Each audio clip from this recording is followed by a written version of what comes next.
All right, so we are going to get started.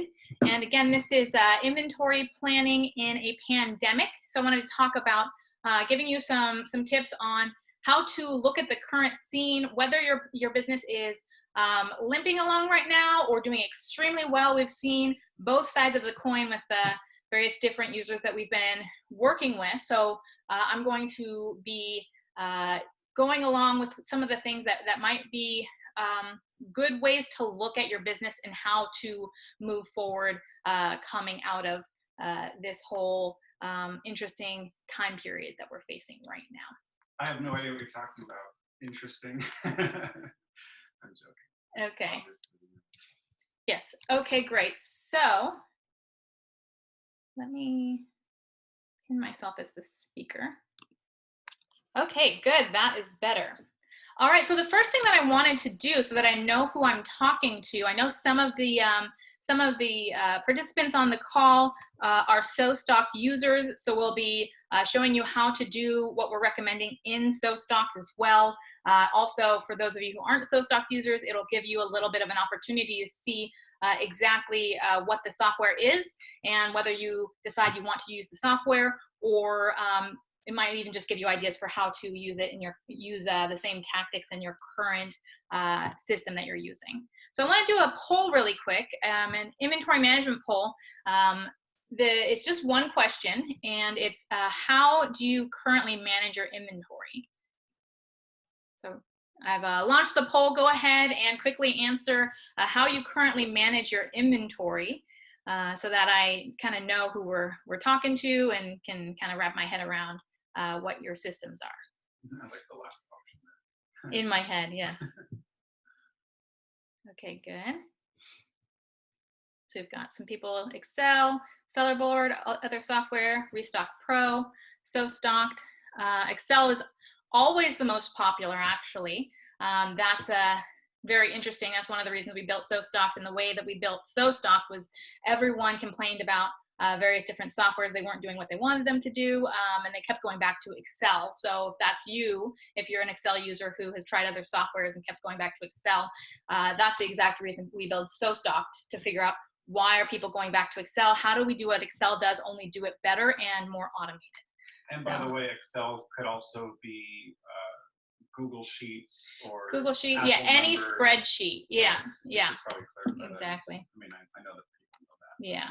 Okay, good. Doesn't look like we have too many more answers coming in. So definitely the majority is Excel, and then some various other softwares. Okay, good. So we'll end that poll.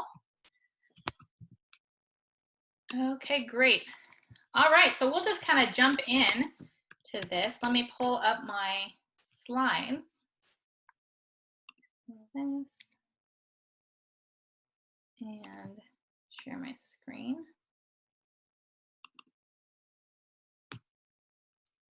Okay, let me know that you can see my screen. Yep. All right, perfect. Okay, so yes, so it's in inventory planning in a pandemic. We've got a comment in the chat real quick. I'll take care of the chat. Don't worry. Okay. Okay, great. So inventory planning in a pandemic. So let's go ahead and jump in. Okay, so just a little bit about me, just to start, so you know who's talking to you if you're not familiar with me. I've been an Amazon seller since 2014. I've been a seller, speaker, and consultant. I'm also a copywriting expert. So I've worked with a lot of businesses to help them to improve their conversion rates, getting a much higher conversion than they normally do. So that's kind of my background. I also have a background in accounting. And so my mind has always thought in terms of numbers and wrapping my head around numbers. I've always been good at that, which kind of translated into inventory management. I was also a production manager and producer. So that in itself helped me in terms of organizational skills. So all kind of gravitated towards being able to really jive with inventory management and creating inventory management systems and tracking systems and that type of thing. I've been featured on some well-known podcasts, AMPM podcast, Seller Stories with Jungle Scouts, and also spoke at the Amazing Summit in 2017. So how did I start into inventory management? How did I decide to go ahead and build something out for inventory management? Essentially, I was like most entrepreneurs trying to solve my own problems.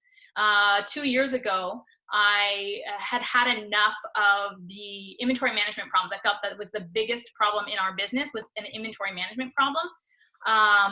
One Christmas, early on in our business, our entire shipment for Christmas, $30,000 worth of inventory, basically our entire Christmas stock got stuck and held up and stranded, and we did not make any sales until after Christmas on that inventory. So our entire Christmas season, basically because of an inventory management mistake, was done. And you know how much, as an Amazon seller, you know how important Christmas sales are to most Amazon businesses.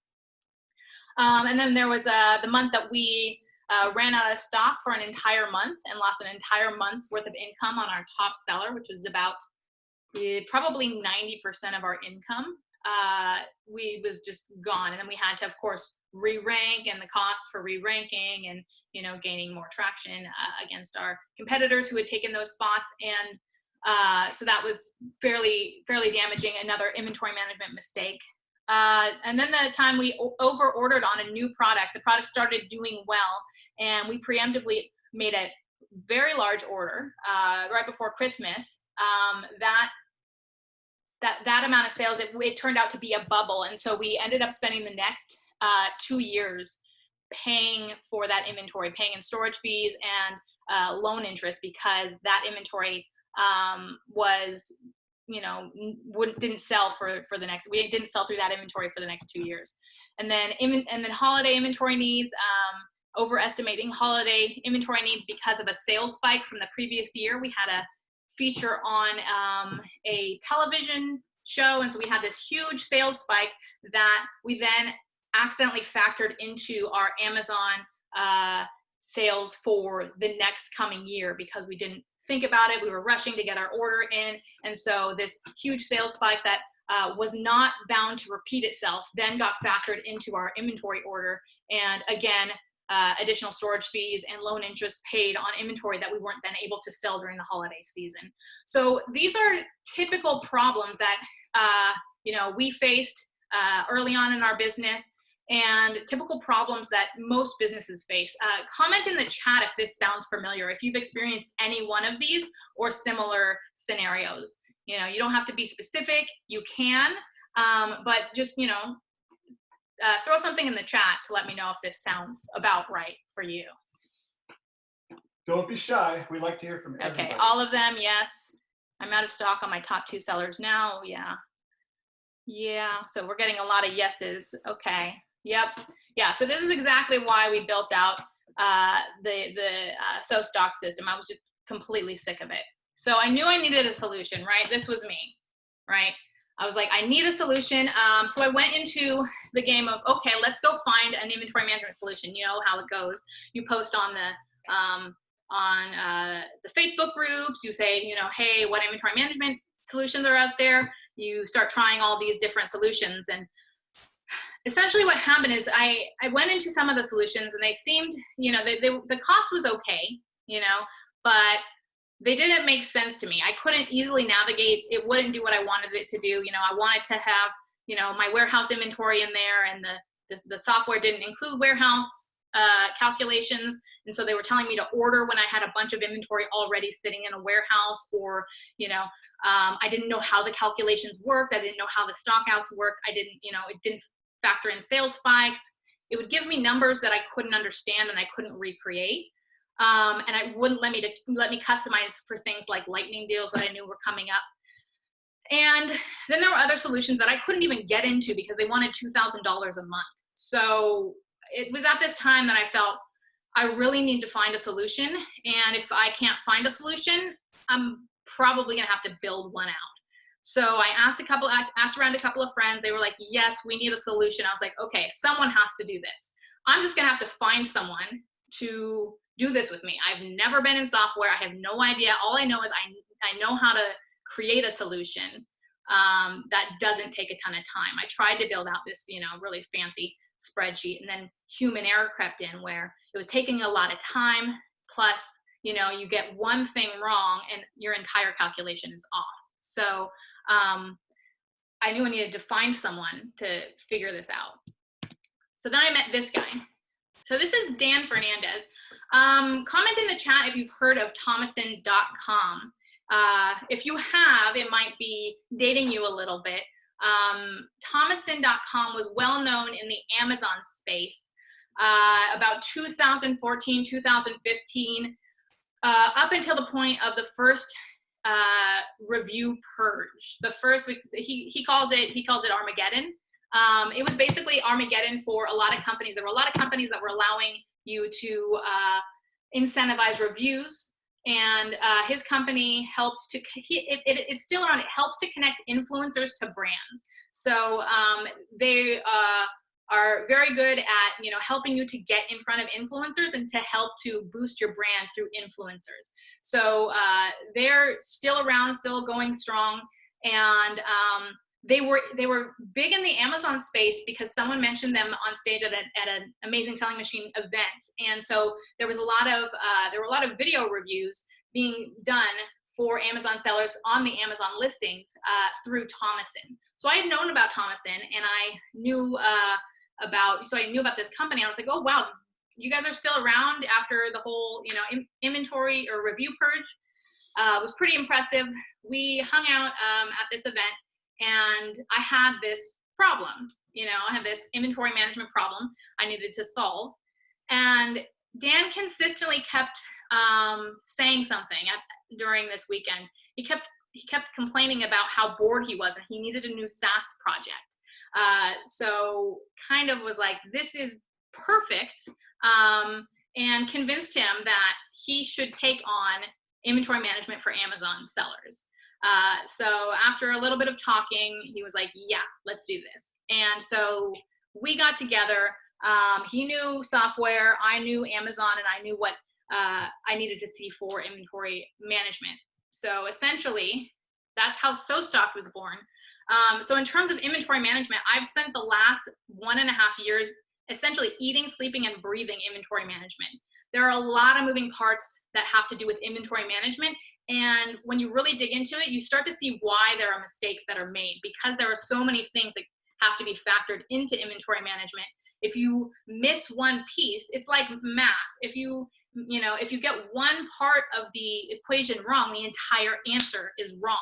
So as I started to unpack this, I started to see why things weren't going as smoothly as I wanted them. It's because you can't drop the ball at any stage along the process.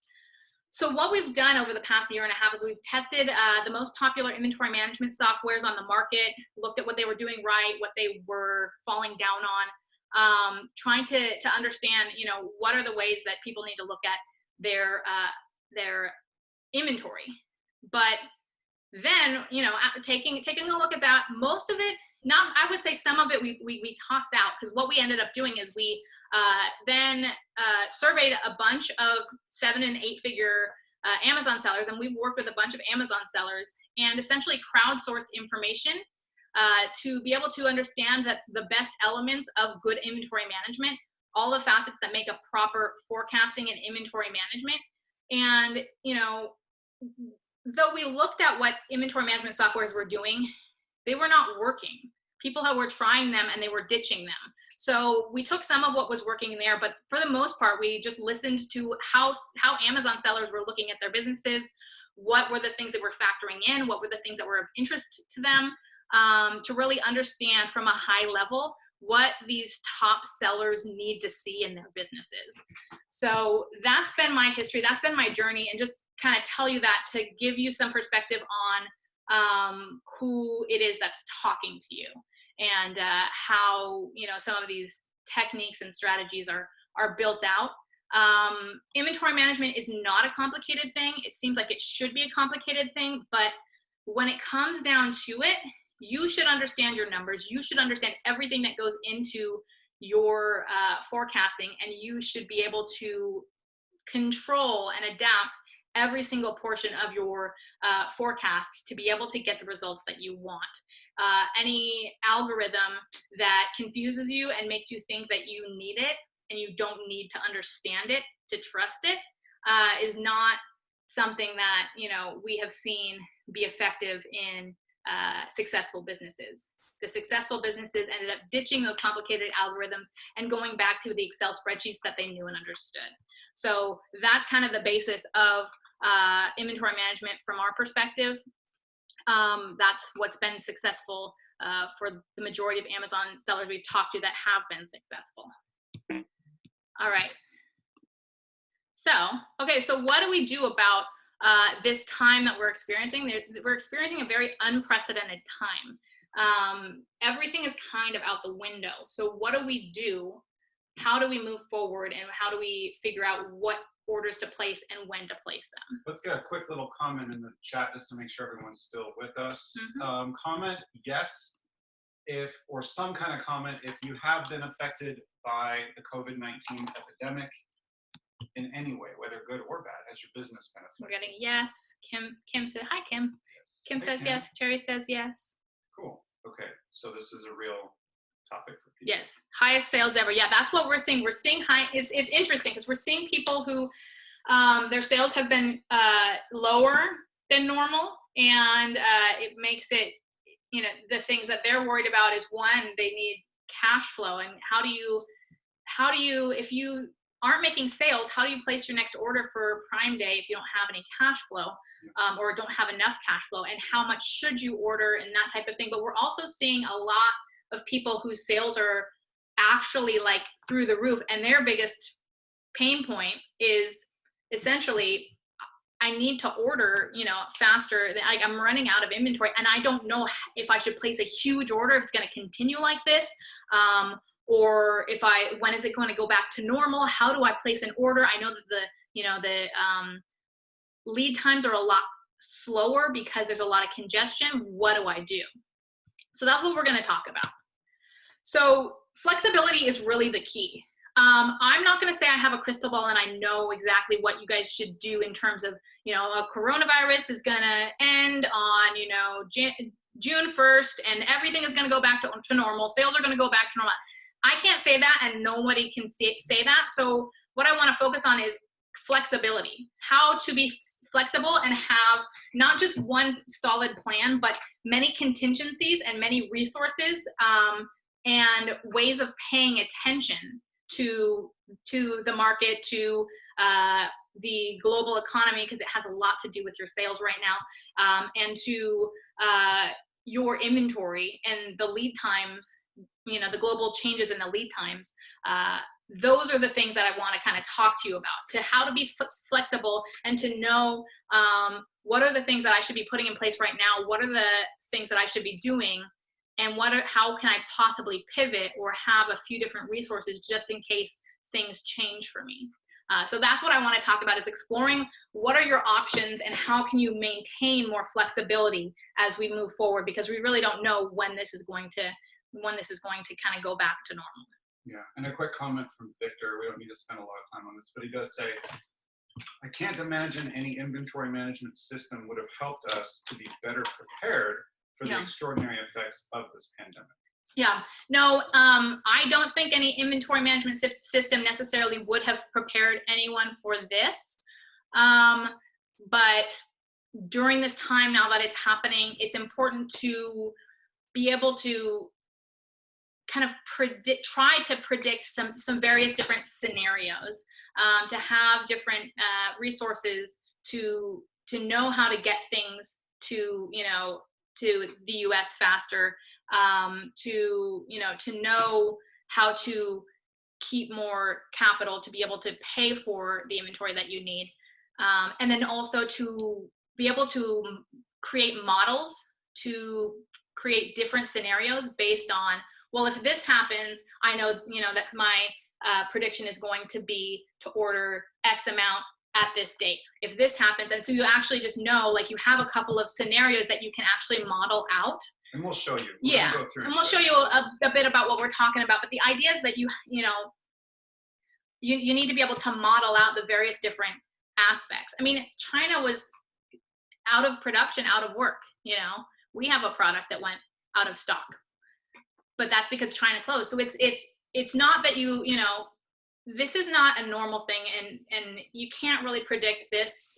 But there are ways that you can, moving forward, be a little bit more prepared than you would be if you didn't kind of pay attention and kind of make some quick moves right now. Was there an answer to the chat? Okay, so this is 8 flexibility techniques to adopt right now to succeed big after this pandemic is over. Okay, so the first one is defer all possible payments. So I think there are probably some people on this call who maybe are not from the US. I'm going to talk kind of from a US perspective, but you can take a look at what's happening in your own governments in terms of any grants or any stimulus packages that are being done in your own countries. But the idea is that you need to have money to be able to continue to buy inventory for your business. We are in an inventory business. If you're out of inventory, you're out of business. So the most important thing is to pay for your inventory cost of goods and to be able to maintain enough money. Even if you can pay all of your bills right now, I'm talking about, you know, credit card bills, the credit card companies, we'll just give you an idea. The credit card companies are deferring a lot of payments. Lines of credit are deferring payments. Loans are deferring payments. And there was a general question, you know, I've seen a couple of questions popping up on Facebook. I can pay my bills right now, but, you know, should I be deferring these payments? Should I be, you know, and my answer is, I mean, you need to do what's best for you. And this isn't a conversation on cash flow or on stimulus or anything like that, but we don't know how long it's going to last. And if your sales are suffering, if your sales aren't suffering and you're doing really well, you know, by all means, you know, continue. But there are also people who are stocking out. So their sales may be incredible, but then they stock out, and how long is it going to take to get back in stock? So consolidating all of that capital, all the money that you can consolidate is actually capital that you can then invest in products to be able to continue your business, because again, you're out of inventory, you're out of business. So the CARES Act, we got that economic security bill that passed. So most people have gotten paid out from that. That there's $1,200 per person that was paid out, $500 per child. And then there's the payment protection program loans. Now, some of those got, you know, paid out, and they said the money was done, but we're still waiting on more, I guess, versions of that to come out. There's more money that's going to be coming out in the future weeks, hopefully.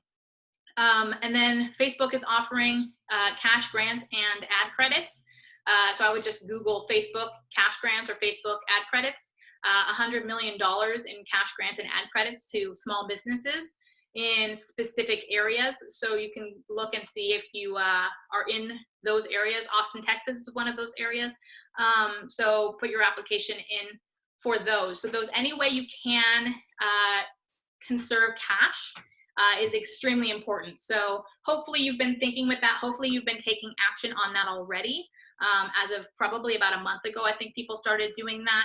If you haven't, that's something to think about in terms of you have to have cash to be able to buy your inventory, especially if the lead times are longer. Because if the lead times are longer, but your payment terms are still the same, it's going to take you longer to start getting money back from those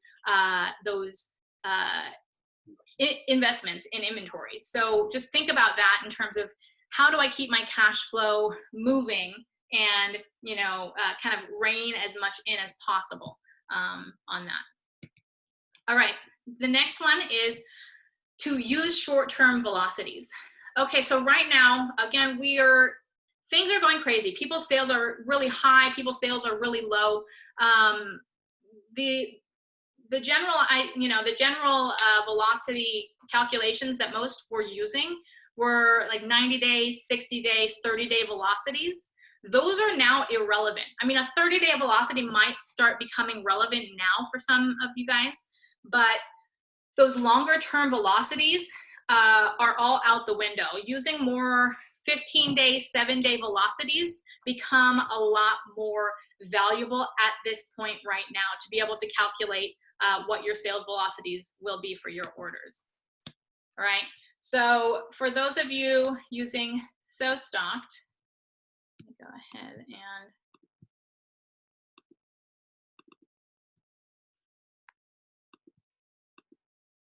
so for those of you using SoStock, when we talk about velocities, we're looking at, you can see the difference, and this is just for everyone to get the idea of the difference in the amount of inventory. So this shows that there are 67 days worth of inventory when we look at a 30-day average, right?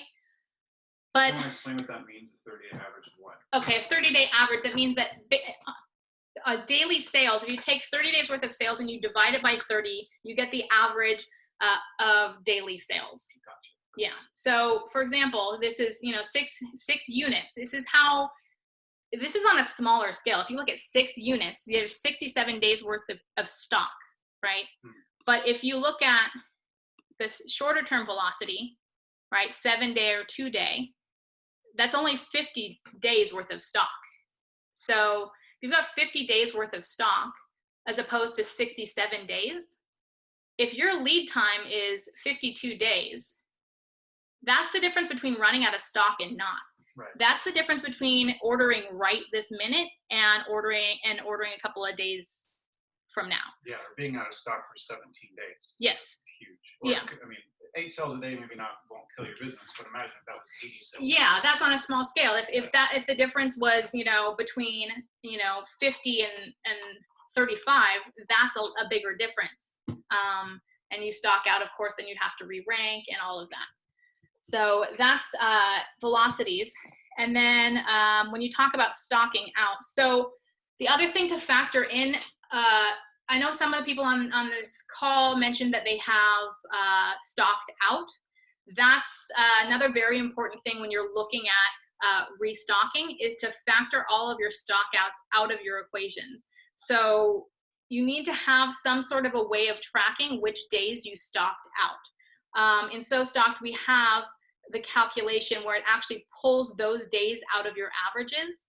But that's something to keep in mind, because a lot of what people do in their calculations when they report to a spreadsheet is they take the numbers of that month, those monthly sales, and they forget that they stocked out for a week or even, you know, 5 days.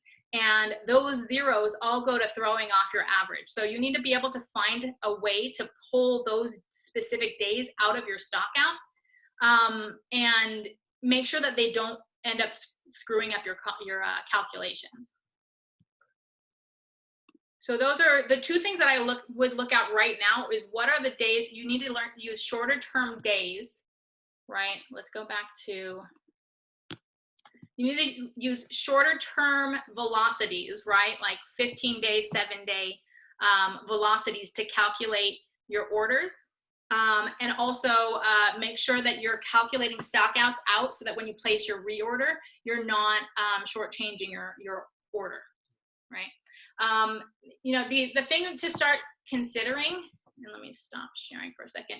The thing to start considering right now is, and this is where I talk about, like, we don't have a crystal ball. We can't tell you exactly what is going to happen with this pandemic that's occurring, what's going to happen with the global market. There are a lot of people out of work right now, a lot of people not working. So it's going to take a little time, even if the country starts opening back up, which is starting to happen on a gradual scale. If you're not in the US, I would start paying attention to, if you're not in the US and you're selling in the US, or if you're not in the UK and you're selling in the UK, start paying attention to what's happening in that area. Start looking at what is going on in the US. When do they think the US is going to start to get back on track? When do they think the US is starting to open up? Texas is starting to open up. There's some states that are starting to open up. Texas is 11% of the, it's like the 11% of the, it's the 11th, 11th largest economy. If it were its own country, it's the 11th largest economy. So Texas opening up should be very good for the country. That should be by the end of this month. So it'll start ramping up. So you can kind of start to build out models of when you think sales are going to start kind of going back to normal. You know, one of the things that I say is like, maybe look at, you know, by the end of June, things starting to get back toward normal is a good way to kind of look at it. So whether that means your sales are, you know, kind of leveling out after, you know, this huge peak, or whether they kind of pick up afterwards, you know, you can use that as a kind of good model, good idea. Same thing with Europe. If you're selling in Europe, sounds like it might be a little bit longer, but you know, again, you have to listen to the news and what is happening, not just in the news, but what's being passed in terms of government. What are the you know, people in government who have, you know, their hand on the button to be able to open things back up. What are they saying, and what is the prediction from their perspective on things? And that's when you can start building out models of, okay, we think that our sales will go back to normal, you know, end of June. So let's keep the model based on what sales are right now, and then let's revert it to what sales are going to be like in June. And then that's a way you can kind of start to predict what your orders should start looking like. Yeah. And then there's we don't have to take up the questions right now, but just a point that came up is Amazon is only allowing partial restocking. So some of the people on the call are like, Amazon won't let me send in as much inventory as I want, so I have to start using third-party warehouses. We will talk about that. Yeah. I mean, we will definitely talk about warehousing. We also have some other webinars that we have done that talked about warehousing, but I'm going to give you some ideas in terms of warehousing later on in this, and also in terms of how to speed up your shipping times as well. So we'll just kind of jump back into it, and we should be able to answer the question. If not, we'll circle back around. Okay. Prioritize your top sellers. Okay, so this is obvious, or seems obvious. If you have a cash flow issue, prioritizing your top sellers becomes important. If you have products that, you know, the MOQ doesn't sell out for, say, 3 months, well, maybe you have to stock out on that, and because you have to keep the cash for the products that are currently paying your bills, putting money in your pocket, right? You want to kind of, you know, have the foresight to think, okay, I might not have enough cash. Do like a cash flow analysis and try to calculate, I don't have enough cash. Also lengthening out the amount of time, because if the lead times are longer, then that's a longer time before you can sell that inventory. So if you have to add 15, 30 days to your lead time, you also have to add 15, 30 days before you see that cash come back into your pocket. So you should start thinking about whether you have to prioritize top sellers, or if you can afford to pay for those products that are, you know, less important to your business, tying up capital for the next 3 months, 4 months. Right. So one of the things that I advise, it's good to do for every one of your products, but I advise it especially for the products that are really that, you know, 80% of your business, and that's buffer stocks. So whether you're using SoStock or you're using another system, if you're using, you know, other softwares do this also. Am I resuming sharing? No, can't see it yet. Okay.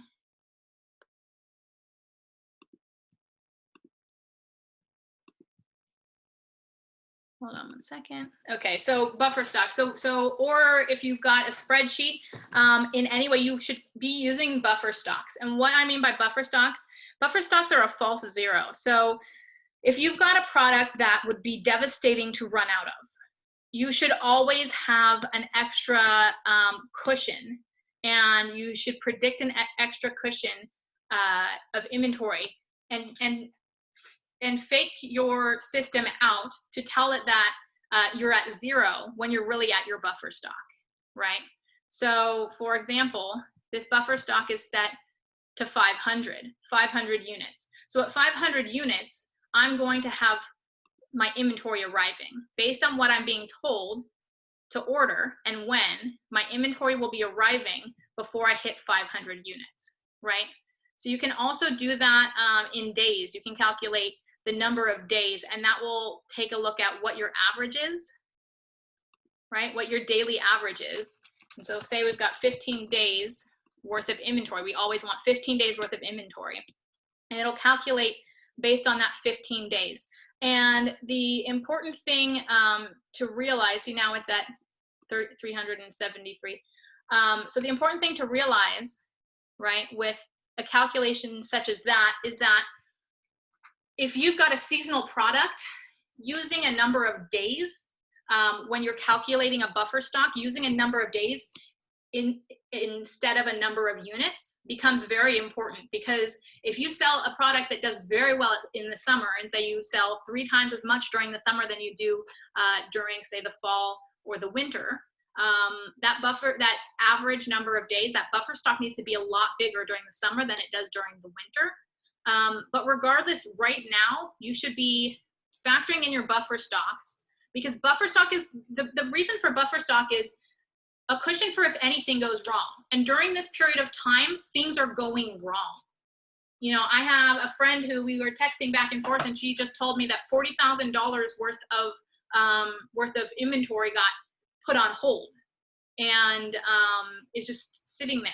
Yeah. So if you have no buffer stock, if you order when it's the last possible second, and you're not warned to order early, and you don't heed the warning to order early, then you can stock out even if you ordered on time because something went wrong. So putting buffer stocks into your calculation is one of those ways to just kind of buy yourself. It's kind of like an insurance policy.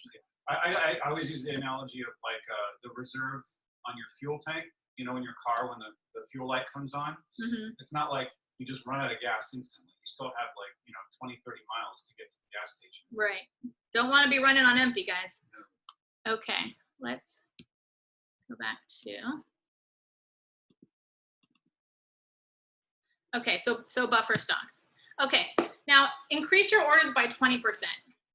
So when we're talking about, when we say increase your orders by 20%, we're talking about third quarter, fourth quarter, and even into the first quarter of 2021. The reason for this is, and it may seem counterintuitive, but the reason for this is you're going to have competitors that are running out of inventory, right? You're going to have competitors that don't do their inventory planning now, that don't model out several different scenarios and prepare for them, that don't order extra, that don't order on time, right? You know, if you've had these inventory management problems, and, you know, we've seen from the comments that, you know, many people have had inventory management problems, even in inventory management problems without coronavirus. It's a sure bet that some of your competitors aren't really on the ball with this either. So it's a sure bet that they're gonna, you know, be playing catch up, and they're not gonna have enough inventory for third quarter, fourth quarter, first quarter. So increasing your orders by 20% will grant you the opportunity to take some of the sales that they will miss. So they go out of stock, you start taking some of the sales that they would have captured. And so having that extra little bit of inventory will allow you to take advantage of an opportunity. You know, it's not, some people are having, you know, trouble, and some people aren't having trouble. But this time period after when everything gets starting to go back to normal, if you plan properly, this could be a very, very good thing for you and for your business.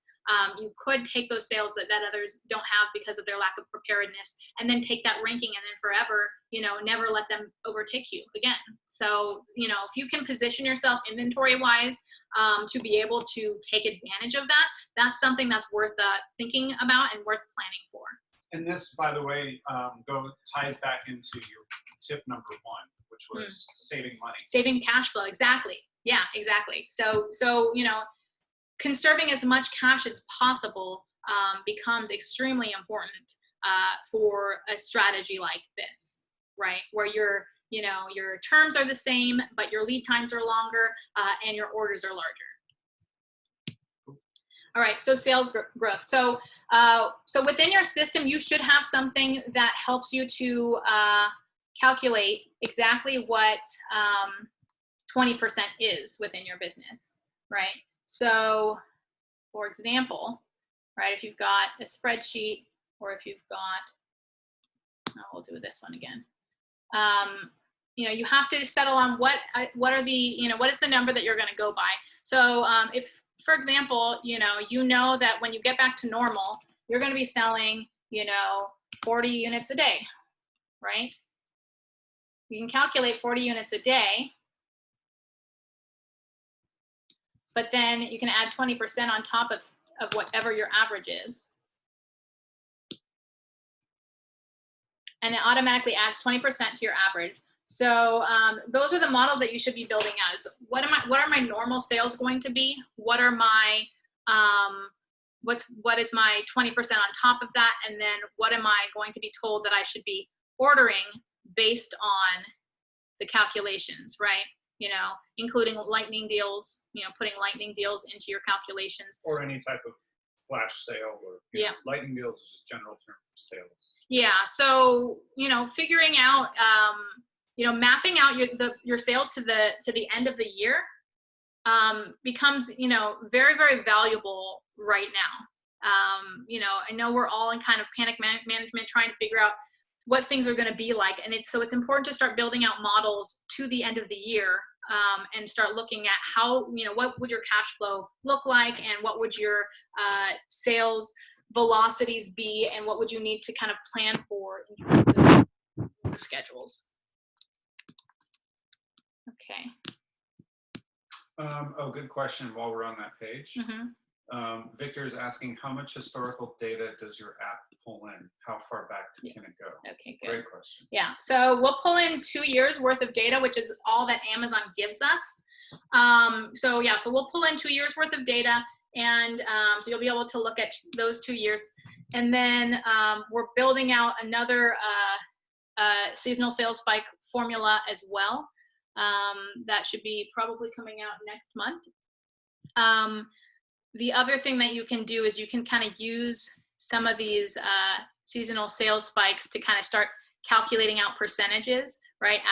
Adding percentages. So if you're currently selling 40% and you know that in the future you're going to double what you're currently doing.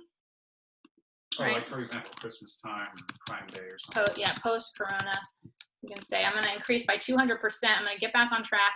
Say, in February, my sales are going to go back up, right? And I'm going to get back on track. And I want to predict all the way out until September. I want to order out until September. You can apply it, and you can start to see, kind of building out models to start to see, okay, well, what are my sales going to go back up to later? You can also do that in the reverse, where you build it out. Let's look at what that graph looks like, because I don't think people are oriented to what this page. Well, this is the graph from the previous. Oh, right. Yeah. So yeah, so when you can also work it backwards, where you calculate if your sales are going to go down. You calculate, okay, you know, let's use here's the velocity, the manual velocity. My sales are going to go down to 40, and then you can use before that. Right now they're really, really crazy, right? They're really high. So let's see, today all the way till, you said, end of June, you know, Corona, my sales are 200%, and then they're going to go back down to normal, right? So you can use these various tools to build out the models to kind of calculate, and you can actually see which days you're going to be stocking out. And you can calculate, and there's your Prime Day, or your lightning, your Prime Day for your lightning deal Prime Day. And you can just calculate out, and it'll be able to, you know, help you to understand when to order and how much to order, and the math will break it down for you. So these are kind of the models that you should be building. So whether you're using Excel, or you're using SoStock, or you're using something else, you should be able to kind of build out these scenarios for yourself. You know, that's the thing that's kind of, some people are having a problem with right now with softwares that are just based on current data. It doesn't allow them to build out models that help them to predict anything. Yeah. You know, that's what became very, very important, is we had to look at, okay, how do we use the tools that we've already built into SoStocks to actually figure out and build out models based on what's going on, because the data that we have right now is not going to be valid in, you know, in July. So on that point, Victor asks, does the app or the software have a scenario manager to enable you to configure different sets of assumptions and return them and or compare? What you could do is you could create a scenario and then you could export it, right? And then you could create another scenario and export it. Export it, what do you mean? There's an export button right here at the top of the inventory timeline. It'll export your entire timeline. It'll export it, so you can build out a scenario and export it. Okay. Yeah. Right, but at this time we don't have saved scenarios. Like, Saved scenarios. No, but that's a good idea. That's a great idea. And that's the other thing. I take notes during these things. Save. Yeah, so I mean, just so everybody knows while Chelsea's typing, we're in the second beta test, not beta test, but we're early adopters. It is in the second beta, yeah. Yeah, we've gone through 2 betas so far, and we're constantly getting feedback, which is why we've been offering this at such a low price. Like, just so y'all know, we're not making any money on the software. We've been paying a lot to get it up and running. So we have it at a very low price, and we're getting feedback constantly. That is great feedback, by the way. Yeah, Scenario. everything. Yeah, where we work directly with our users, we talk directly with our users, and we note down all of the different changes, all of the different. It's kind of like I tell people, it's kind of like building out your own inventory management software without having what? Sorry, I cut you off. Laura says we can't see your face. Yeah, I'm in the background. Oh, okay. Chelsea's prettier than me, so. Yeah, so it's kind of like building out your own inventory management software without having to pay for it. We're taking the feedback, and you know, the algorithm that we have now really is based on the feedback that we got from users. We had a different algorithm, and we threw it out because people said it still doesn't do what I need it to do. And so we have gathered. Our users have sent us, here's my spreadsheet, here, try this spreadsheet, like all of the spreadsheets that we, you know, we would talk to users and they'd said, yeah, it doesn't do this. I need it to do that. And I said, can you send me that spreadsheet? Or I need the report to say this. We're working on redoing a whole reporting thing at the end of the month. It should be coming out at the end of the month. You know, I need this report. I need to see it like that. So we gather all of that and we implement it as quickly as possible based on the importances. We put out a survey at the beginning of the month to find out what priority order we needed to launch these new features under. So we'll be putting out consistently, getting feedback, putting out consistently reports, because we're building out a tool for the Amazon seller community. You know, I'm a seller, we're sellers ourselves, and we want to build out finally an inventory management tool that actually works, and actually listens to what's needed, instead of what's been happening is people starting these inventory management softwares and then they ditch them because they don't do what they say because nobody's listening to what they need. Cool. Okay, enough of that. Can you tell I'm passionate about the subject?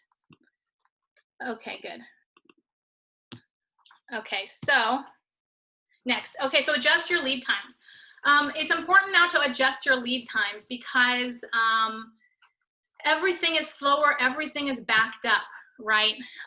So, you know, consider, you know, first of all, you should ask your supplier what their true dates are for actually being able to produce your products now.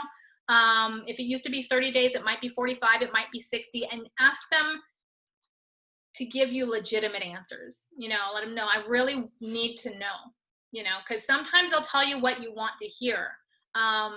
And so whatever they tell you, I would say add, you know, add a week because, you know, they do want to be hopeful, but, you know, things slow down, and air shipments are very, very slow and very, very expensive right now. So you should be going ocean. I've spoken to some of the CEOs of some of the shipping companies, and I'm being told ocean freight is not much slower right now than it used to be. Still, I'd add a little bit of a cushion to that, and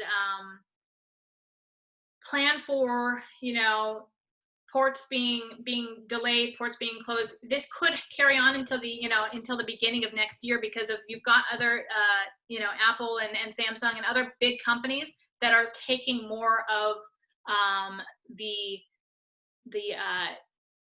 shipping or freight allocations right now. So, you know, increasing, you know, say adding another 15 days to your production time, adding another, you know, 15 days to your shipping time. And then your check-in time obviously is also, you know, you also need to add another say, I'd say a week maybe. So start adjusting your lead times so that your orders are being sent in much sooner. It's better to be early than to be late. Right? So you've got, like I said, okay, delays clearing customs. You've got seaports being closed in the US and the UK. There's a lot of times, you know, you've got medical supplies that are being given the priority. Defect rates are going to be higher. So if you haven't used an inspection company before, you might want to start using one now rather than shipping defective product all the way to the US and then having to get paid back for it if you can. So I would say, yeah, defect rates are higher, so you might need to, you know, get your inspection company in there. Amazon check-in times are longer. So one of the things that you should start looking into if you haven't looked into this, so air, you know, you can consider partial shipments by air. The only thing with that is, again, it's expensive and it is longer. So look into 12-day high-speed ocean freight. And we have someone that we work with who helps with logistics, helps with, you know, off-site storage, helps with sourcing, helps with all of that stuff. So I'll give you that contact information at the end of the call. But that's something that you would want to look into is 12-day high-speed ocean. Right, it's a little bit slower than air, but by this time it might be about the same time as air, but would be definitely a lower price, higher than normal ocean shipping by about 20-30% maybe, but it is faster. So that's something to consider. Okay, so lead times. So you should have more than one lead time. You should have your normal lead time. And then you should have your additional lead times. Let's see. You should have your I would say coronavirus lead time, maybe you could call it, right? So by lead time, we mean how, you know, all the different steps that it takes. So essentially you would go in and you would build out a lead time, you know, increasing your production by 45 days, increasing your ocean by 45 days. Maybe your FBA check-in increases to 15 days, you know, whatever you're finding to be the case with your particular product, go in and adjust your lead time, right? And that's gonna change your entire scenario, right? You'll see, okay, I'm gonna stock out because I have 110 days on my lead time now instead. Hopefully that's not the case for, you know, most of you guys.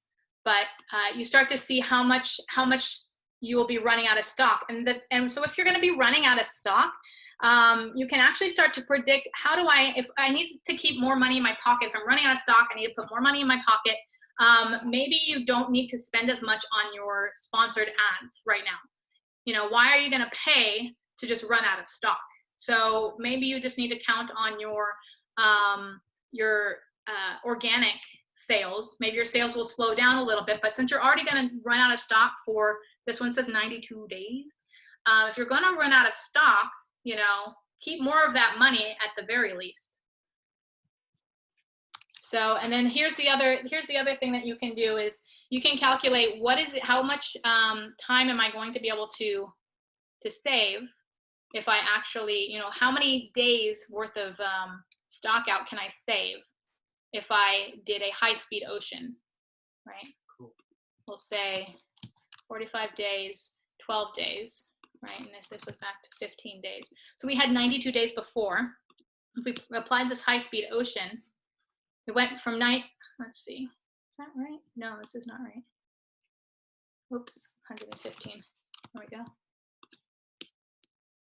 So it went from 92 days to 59 days. So you can actually calculate if I sent 330 units by air freight on this particular product, or not by air freight, by high-speed ocean, I would save what is that, 30, 32, 33 days worth of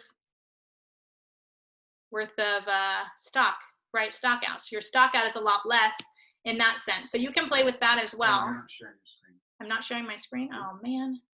When it has that yellow bar, that means it's not sharing. I think. Everyone must be so confused. Okay. So you've got your lead time. To really quickly recap, you've got your lead time and you adjust your lead time based on what's actually happening in your business, right? And you can see how many days you're actually going to be out of stock, right? In this scenario, you're out of stock 92 days, right?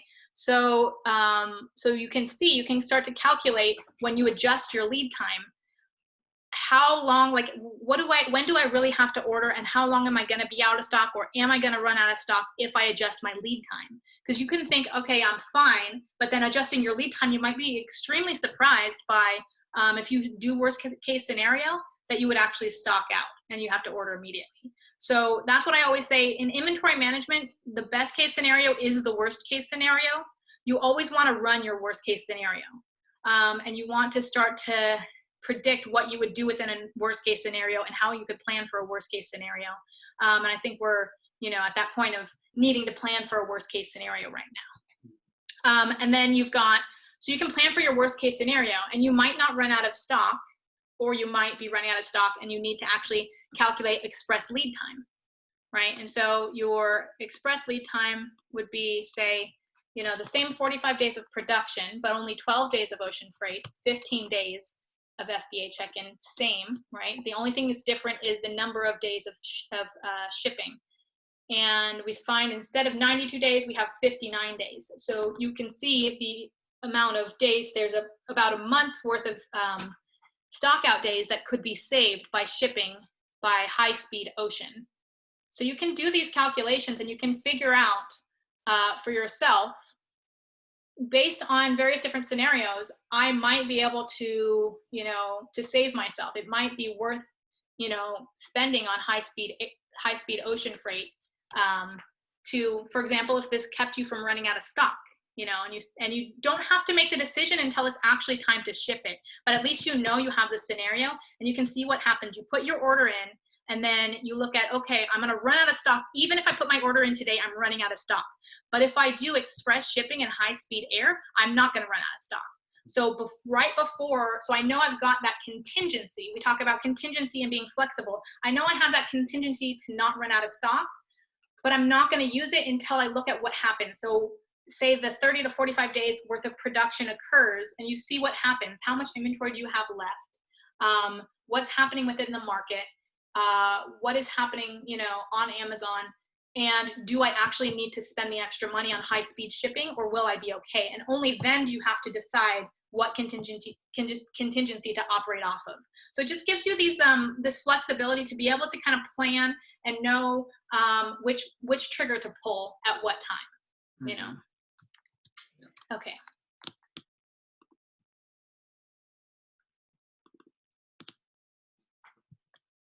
Okay, so here's a shipping schedule. I'm going to send this, you guys will get access to these slides, but it's just an idea of what to plan for in terms of your shipping if you want it to arrive at FBA at a certain time. So it breaks down for Prime Day and back to school. You should be shipping by the end of this month. So if you have inventory that should be shipped, you should push to get it to FBA by June 30th. So ship by the end of the month.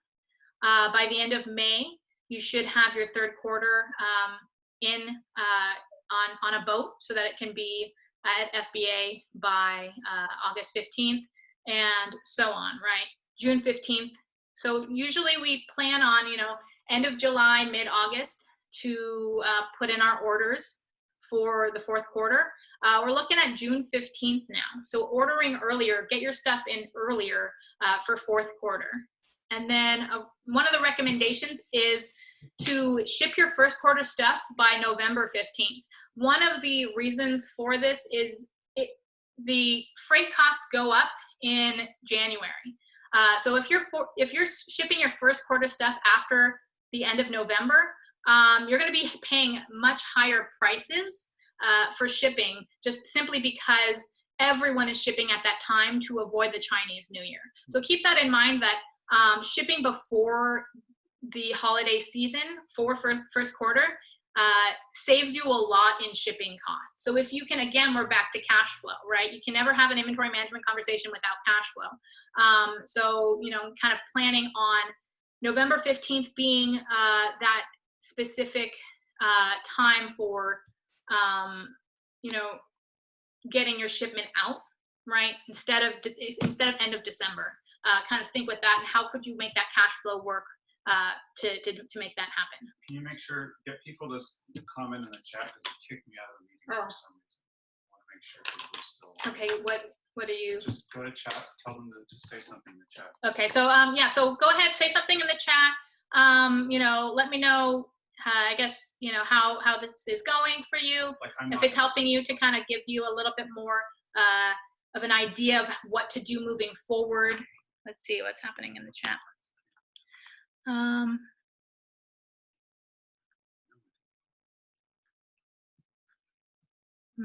Totally got it. I'm reading Victor's comment. Totally agree. I'm the same. I've been skeptical. We've all been burned by apps, by inventory management apps specifically. So it's just one of those things where, you know, we built it out to help people, help ourselves as well, because we were sick and tired of the Amazon inventory management software industry. Amazon inventory management softwares suck. They really do. So that's kind of why we did what we did. And it's, you know, one of those things that we're kind of seeing is that for the most part, people, you know, they only trust Excel because Amazon inventory management softwares are no good. And that's why we built SoStocked. All right, let's continue to get through. So avoid Amazon storage fees. So avoid long-term storage fees. Chinese suppliers will actually let you temporarily store inventory at their warehouses as long as you pick them up for within 3 months. So you should ask your suppliers and see if they'll allow you to store the inventory at their warehouses. So this is to answer the question that one of our guests had about avoiding storage fees. If you can't ship your stuff in, you can either ship it all to a warehouse in the US, or you can see if you're able to then ship it, you know, do partial shipments, you know, consistently over the next time. Oops. So that's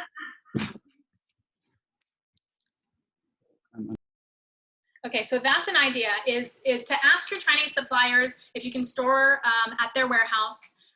If you have a specific plan on, okay, I'm going to order this much, but can I store it at your warehouse for, you know, the next 3 months, and then we'll ship on this particular schedule, and give them a kind of a schedule of what, you know, your plan is to ship them out by the end of that 3-month period.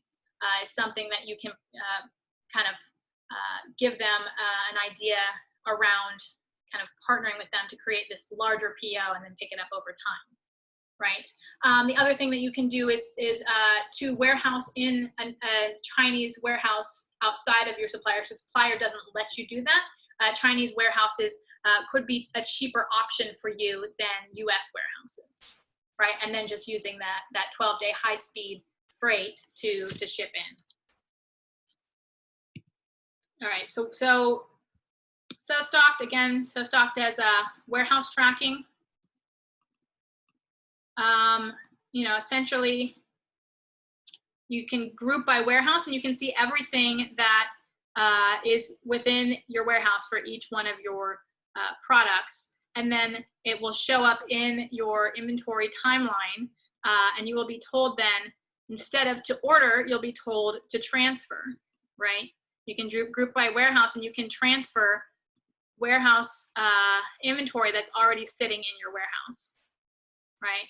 So being able to track your warehouse inventory as well, especially if you're no longer going to be sending directly into Amazon, like a lot of people are doing right now, you have to create a system for tracking your warehouse inventory to be able to know whether you need to transfer or you need to order, right? We often get a very comfortable feeling when we have inventory in a warehouse, and we forget to place our orders on time, because we think, okay, I've got 1,000 units there, I'm good. And then you kind of forget that a month and a half has passed and you've just made a bunch of sales and you should have ordered, 2 weeks ago. So that is one thing I will say for warehouse. If you're getting into a warehouse, don't get comfortable thinking you've got a ton of inventory there when you've got a lead time that's 90 days long.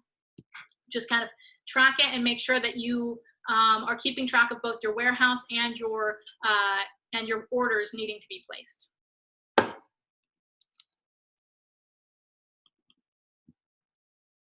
Okay. Dana says that's really good, really great advice. Good, yeah. Ask me how I know. Did you answer the question from Anne about Amazon Handmade? Okay. She just said, would this software work with Amazon Handmade? Oh. Not really, because it's not inventory. Well, yeah, if you have inventory in Amazon FBA, if you've sent inventory in, if you're shipping it one at a time from your house, it wouldn't work for that. But if you're shipping a bunch into Amazon, then it would work for that.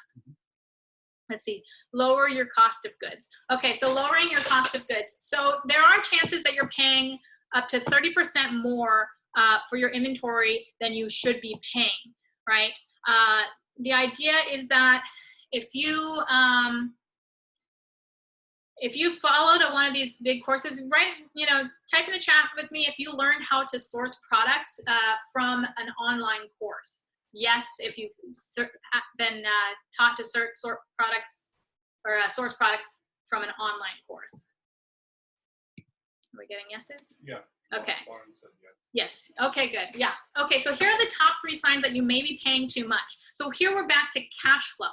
If you can lower your cost of goods, you can increase your cash flow. And now is the perfect time to start to reassess your entire supply chain and figure out, how can I lower costs if my sales are too low or if my cash flow is having problems because the lead times are much longer. The best thing to do is to lower your cost of goods so that you keep more of the money that you make to help to ease that cash flow difficulty. Top 3 signs you may be paying too much. If you contacted your supplier through Alibaba, you're probably paying too much. They give you the English speaking person's markup. You're paying an American markup, right? You're dealing with a lot of trading companies. A lot of these trading companies are just middlemen who take a big chunk. They order from the factory. The factory usually does not even have an export license. The trading company has an export license, and then they charge you, without you knowing that, they charge you to be the go-between, and you can be paying up to 30% more than what it's actually worth, right? So if you communicate to your supplier in something other than Chinese, you're again paying the American or English speaking markup. If you pay your supplier in some currency other than RMB, you're again paying the markup. So these are some of the things that may be ways to restructure your business at this point, right? To lower your cost of goods so that you can keep more of that money, so that you can make sure that your cash flow stays sound, right? So consider putting a professional sourcing agent to work for you. So we have someone that we work with, and I can share, I will send a follow-up email to anyone who stays on this call. I'll send a follow-up email right after we get off, and I'll give you the resource. His name is Afulabi, and he's been doing this for 20 years, and he is able to work to find new sources for any product that you might have through China.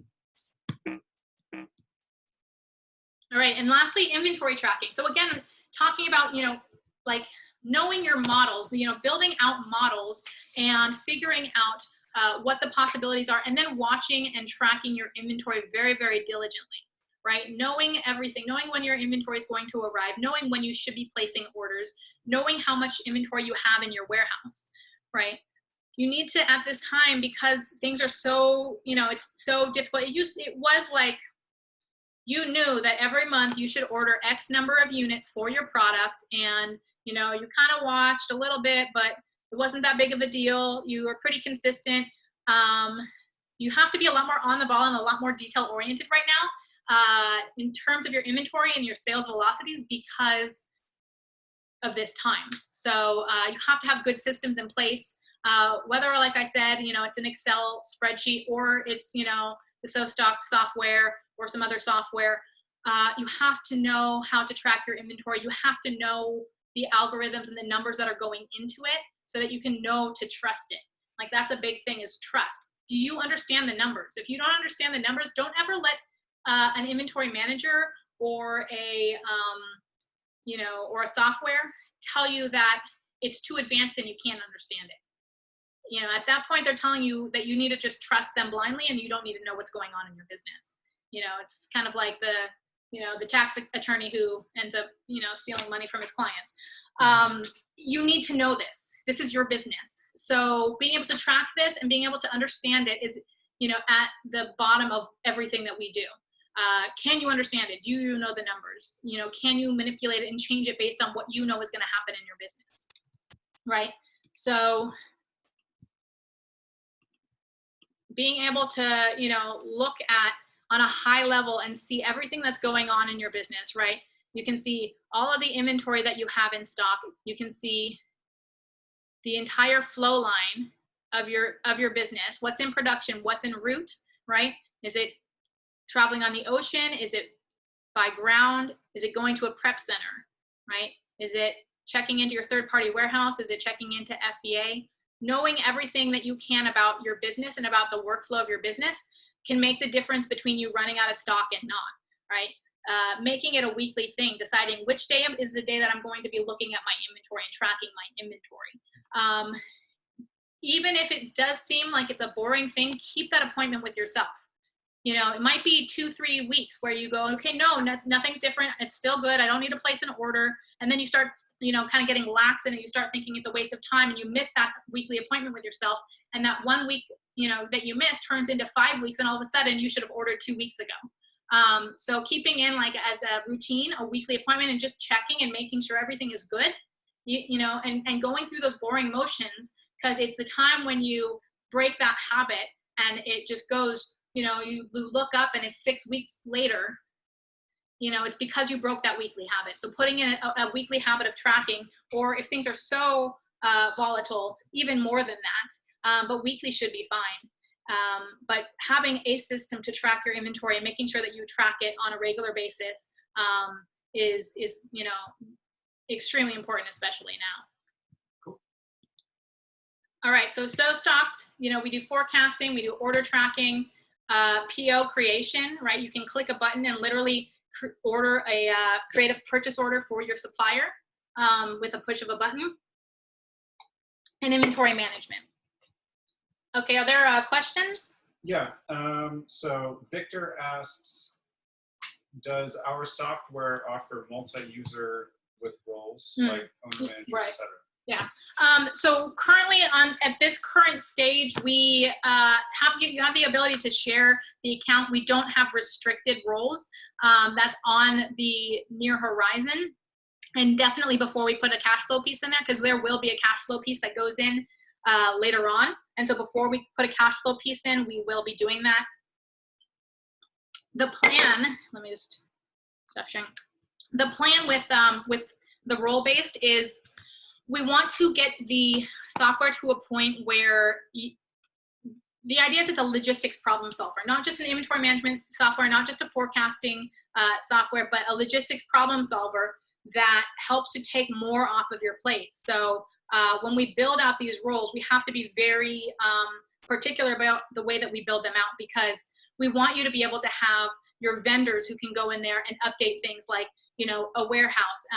Warehouse is fine. Warehouse isn't as complicated, but it gets really complicated when you have to put a supplier in there. When you go to put a supplier in there, they'll have to be able to see certain things and update certain things for you. But if you have a second supplier, you don't want them to see the second supplier who has access to the same SKU. So it has to be on a SKU level, and it has to limit things to such a granular degree that they can't see what your other SKUs are. They can't see who your other suppliers are. They can't see who your warehouse is. They can only see certain things. So it's going to be a fairly complex way of building out the permissions, but it's all going to be going in before we put a cash flow piece in there, because we don't want anyone to, we don't want you to have your VAs in there and they can see the amount of cash flow that you have and think that you're rich when they can't really see the other side of it, which is all the expenses that you have. So there's definitely, I think that answered the question. There's definitely the ability to invite other people to be able to manage things, but there isn't that limitation as of yet. Good. Next question from Ernest.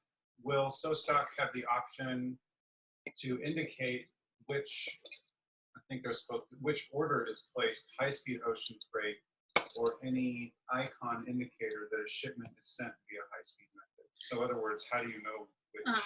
So you will know, and I can show like a real quick screen share. It won't say necessarily high-speed versus ocean. You will be able to see whether it's ocean or not, and it will give you an ETA. So every single order, you can actually create a purchase order and split it up between 2 different shipments. So if we had, you don't have to go into all that. Okay. I mean, so you would have a purchase order, and it would split into 2 different shipments. You could have high speed, right? You could have these 2 where say PO, see if these were the same purchase order. You could see they were the same purchase order, but they had a different ETA. So it could be 2 ships, but a different ETA. And every single card would move to the correct location based on the ETA. So, you know, on September 11th, this should be arriving in FBA check-in. Good. All right, that answers that question. Okay, let's see if we have any more. Chat. No. Let's see. Some people are sending me Q&As and some people are sending me chat. So okay. Totally. Okay, good. So Ernest says that answers it. The only other question we have unanswered is people want suggestions on 3PL warehouses, third-party. Okay, yeah. Which I've typed up a short list. Yeah, we also have, we can connect you up with Afulabi. Yeah, that's part of this business. Is managing FBA. Yeah, and I'll send a follow-up to include resources as well. Yeah. Okay, so lastly, one of the things that I did want to do for anyone that is interested, it's a great time to really kind of dig into your inventory. And so one of the things that we're offering right now, we never do free trials. Here's a couple of, you know, our users, right? We have one user who said she was taking a ridiculous amount of time using Excel, and then it was also open to human error. And so she definitely recommends SoStock. We've been working with her a lot.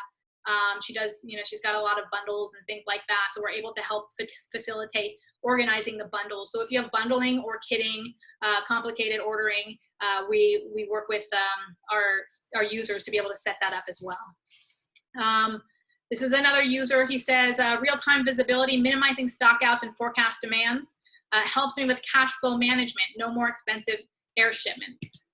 And then this is someone I worked with. He says, Chelsea has been extremely great to work with and has taken all of our input and put it into action. I can't say enough good things about this tool. It is a must-have. So the point is, like, you know, if you've been, you know, if you've tried other softwares, we work directly with our users to build out what is needed. And that's what we've been doing since August, is we've been working directly with our users to implement the things that are needed, because out there in, you know, the Amazon software market, I don't know what they're building. I don't know why they're building it. But it's there are so many facets of inventory management, and a lot of these tools are falling short. So this is an offer that we're providing. We never do a free offer or a free month. We're offering a free month, and then you get the lifetime discount after that. The lifetime price is $59. It will be going up to about $97 a month at the lowest tier, and then probably all the way up to $397 or $497 based on the number of orders you have. So if you have a big business and you have a lot of orders, or you plan to, it's a really good idea to get SoStock before we max out. You know, we're planning on maxing out by say beginning of May, maxing out and closing that lifetime discount. So this is a free month, first month for free. So you can try it. If you don't like it, you know, it was a free month. So if you've been on the fence about it because, you know, we've never done a free offer, now is the time to kind of give it a try, because you can cancel after the free month if it doesn't work for you, but it is very different than what other people are doing. One-on-one inventory management coaching session, right? So you'd be talking with me about how to manage and how to organize your inventory management inside of SoStock. New thing that we've added is free migration from any other platform or system. So you can literally send us your Excel spreadsheets or send us your data from your other platform that you are currently using, and we will do the work to input it into SoStock and get you set up and running, and then have another call with you on how to now manage it now that it's in there. Right, so that would essentially be two free calls on how to organize your inventory and how to manage it. Lifetime access to my copywriting masterclass. Like I mentioned, I work with Amazon sellers to increase their conversions, right? Some of my students have boasted going from 15 to 40% conversion just with copywriting alone. So whether you decide to keep SoStock or not, if you order, if you get SoStock and you try it for a month and you end up not liking it, you can still keep that copywriting masterclass. That's that. And then the last thing is Thomason. Like I said, my business partner is the co-founder of Thomason. 2 free months of Thomason's unlimited account. So that's the ability to connect with influencers and to get your brands, kind of out there and working with more influencers to get more exposure. So the value of that is $1,705. This is a webinar only disappearing offer. If you went to SoStock.com, you would not see the free offer, the 1 month free. It's only for people who stayed on the webinar. So it's only, again, you sign up, you don't pay anything up front, you keep the bonuses, and then it'll only be $59 a month for life. So go ahead and give it a try, see if it works for you. And again, if you don't have the time, we do the free migration. And then you can get your entire system in there, see how it works, maybe create some forecast plan for what you're going to do within the next month. And even at that point, if you go, okay, cool, now I have my plan, and then you ditch the software, whatever, at least you gave it a try, and you keep the free bonuses. But again, it's only for the people who are listening to this webinar right now, because we're not doing the free offer.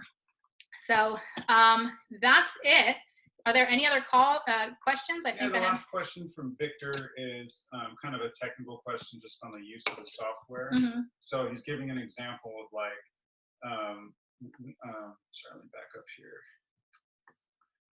He goes, especially these days, LTL, so less than truckload, mm-hmm. Which just means palletized, yep. From our third party, I'm saying it for the other people, mm-hmm. From the third party fulfillment, third party warehouses are taking a long time into fulfillment stock. So mm-hmm. We split some off and send it in parcels, like small yep. Parcel FBA by yep. UPS, mm-hmm. And the rest on a truck or by truck, same FN SKUs. Mm-hmm. So basically his question is, can these split up shipments be tracked properly, or will it cause confusion in SoStock? Yeah, so that would be a work order from your warehouse. It would be a work order, which is similar to a purchase order, only it's an instruction to your warehouse. And in the instruction can essentially, you can create it and you can say, one shipment, and it has a specific timeline, right? The one shipment for the LTL has a specific lead time. And then the second shipment for the parcel can have a different lead time. So you can actually split those into 2 separate orders in your work order, or 2 separate shipments in your work order, and that would split them on your order tracker and would represent 2 different shipments. So it should be able to track it, and those would have different lead times, and those would show up on your timeline, your inventory timeline, in terms of when they are supposed to arrive at Amazon. It would show at those different estimated dates based on those different lead times, to be able to more easily predict what your true inventory will be within Amazon. Cool. That's it. We have a couple of people who have questions, who are current SoStock users who have questions about the bonuses, but I'll just have them email you. So yeah. How do they get in touch with you if they have more specific questions? Yeah, just you can email me. Let me give you the email. Stock@sostock.com or Chelsea@sostock.com. They both go to me. yeah, so if you have any other questions, if you're a current user and you have questions, you can email me there as well, and I can help you out. And then the last thing I'll say, oh, the link. I did want to put in well, I did want to put in some warehouse information. So I'm going to link to on the West Coast. These are just people that we like, warehouses that we know of and or use, like friends of ours. So there's a company called Zebra Pals. Amazing Logistics, which is my friend Sebastian Ascazzi. Air Group, which is not the cheapest, but we've been using them and they're pretty reliable. In the Midwest, the middle of the US, there is a company called Viable Shipping. We've used them a bit and they're very reliable, friends of ours. Air Group also has offices and warehouses in Dallas, Texas. And then for the East Coast, I don't know of any specific warehouses, but I'm just going to link to trillionsource.com. Yeah, actually I have a link for Afulabi. Yeah, Afulabi, if you have any questions about any, he does work with, he does China warehousing, he does you know, other standard warehousing. I think he's in Pennsylvania, so he actually I think has warehouses on the East Coast. Yeah, that's why I was going to link to. He also does tariff investigation, so he can look and see, you know, if you are in the right tariff bracket. Right. He's saved people. The last time we did a tariff call, he saved people up to like, I think up to $5,000, like $3,000 to $5,000 per person that he worked with. Yeah. Product repricing. So he's a good guy to go to for that. I think it was step number what was it? Step number 6, which was you know, adjusting your cost of goods. He's his business is Hanu Worldwide. He's very good to go to for trying to get the cost of goods, you know, to lower your cost of goods. Awesome. Right. Good. Okay. And then same Afulabi, we do every 2 weeks, we do a call with him. So next week we're going to be doing how to effectively negotiate with suppliers. So go to sostock.com/seller-secrets, and you'll be able to check out, you know, his tips for negotiating with suppliers. He's been doing this for 20 years. And he's been, you know, everyone who's worked with him, you know, after these calls has just loved, you know, what he's been able to do for their businesses. So I definitely would jump on his next call, and also check out our YouTube channel. Just type SoStocked into YouTube. Check out our YouTube channel for our past calls that we've done with both him and then our SoStocked videos as well. All right, thank you guys so much. Hopefully this was helpful and valuable. I will be sending out an email.